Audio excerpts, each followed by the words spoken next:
I'm Adam. Welcome to my TED Talk, I suppose.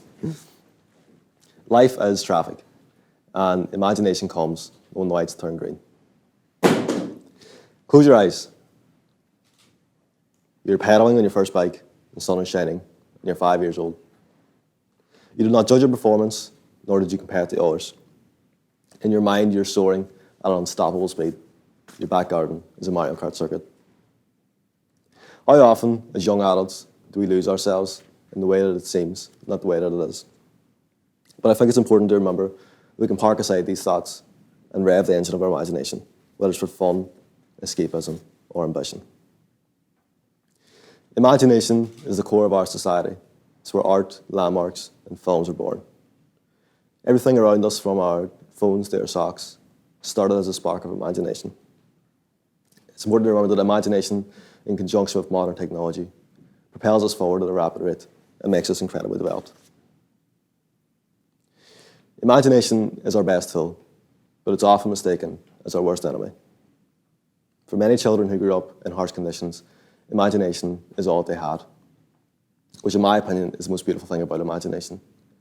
The fact that everyone in the world has the power to create a scenario in their minds that they can strive towards in the real world.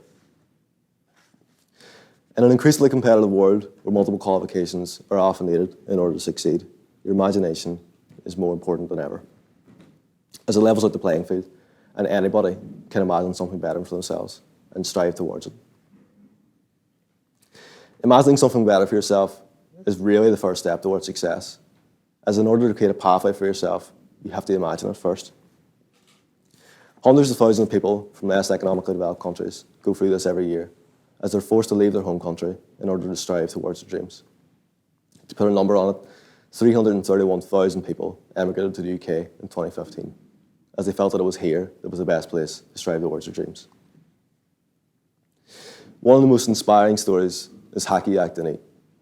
Haki was a Kurd who was born in Turkey, who grew up in horrible conditions, but he had a dream. And he moved to America at 19 and spent countless years in a homeless shelter.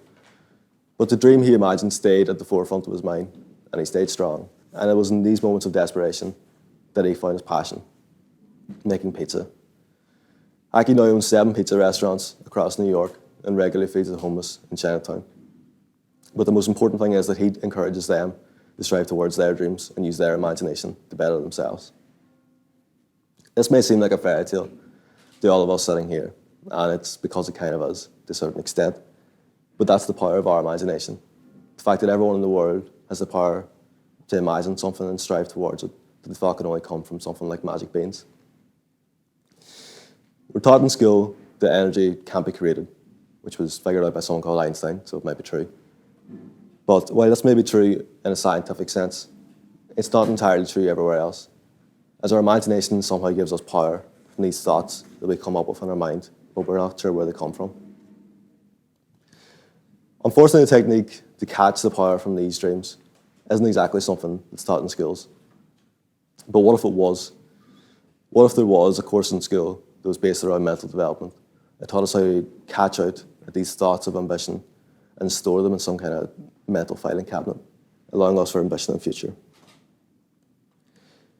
Being taught how to think critically and observe our thinking patterns will give us a clearer image of who we want to be and what we want to do in the future. But schools don't seem to be very focused on that in most of the time, as they seem to tell us how to solve complex problems, but fail to tell us how to solve the simple ones that we deal with every day. In addition to this miseducation, our imagination is sometimes polluted for some people by thoughts of anxiety or other mental illnesses, meaning that they can't fully submerge themselves in their imagination and feel entirely safe.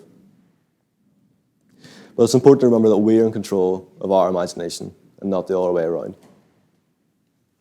I think sometimes we forget that life truly is just traffic, and sometimes we can stop it by taking a rest and doing a little bit of creative journaling or writing a short story. Ideas surround us as we move through the day, but more importantly, they move through us as we stress out about work and family and our personal lives. It's important to take stock of these ideas and remove the external debris that blocks the creative pipes in our minds. Imagination is the only thing that keeps us exciting and unique. And once it's stripped away, we lose our individuality. We lose track of the person we imagined ourselves being like when we were young, and we merge ourselves with the boring expectations of society. I'm not saying that we should still cling on to the idea of being an astronaut. That's a little bit too adventurous. But as an uncle, I'm deeply inspired by my niece, as there doesn't seem to be anything that holds her creativity back. She just seems to pour herself into anything that she seems interested in. But the problem is that from when we're young, we're taught to lose our imagination. And it bricks walls put up brick by brick until we stop dreaming about the job that we once thought was possible, and we'd settle for the far less imaginative approach.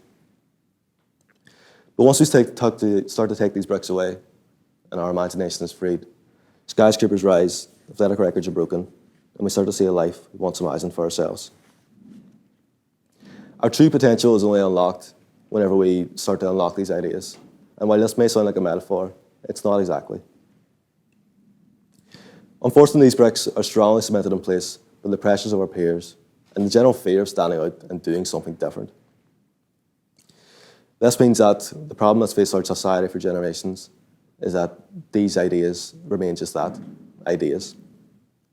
Our imagination is then quietly traded in for a good job and a safe pension, because settling for less has become the main idea in a lot of people's minds, as the power of our imagination is restricted by the safe paths that guide us toward futures that we're not truly inspired by. This means that the once great business idea floats by into the ether, and the athlete who lost track of their dreams and their imagination floats by through life, unaware of the potential that they had. The highest level should always be the goal, but it doesn't necessarily have to be the outcome. If you grew up in a low-income family and ended up as a highly paid surgeon, in many ways you are an astronaut that you dreamed of. Not everyone can be Bill Gates, but everyone can be themselves, which in my opinion is a far bigger accomplishment. I think it's incredibly important for future generations that we don't strip away a child's imagination or push young adults into a career choice that we're not truly inspired by. After all, imagination is the only thing that can push society forward and make us the best version of ourselves. Thanks for listening.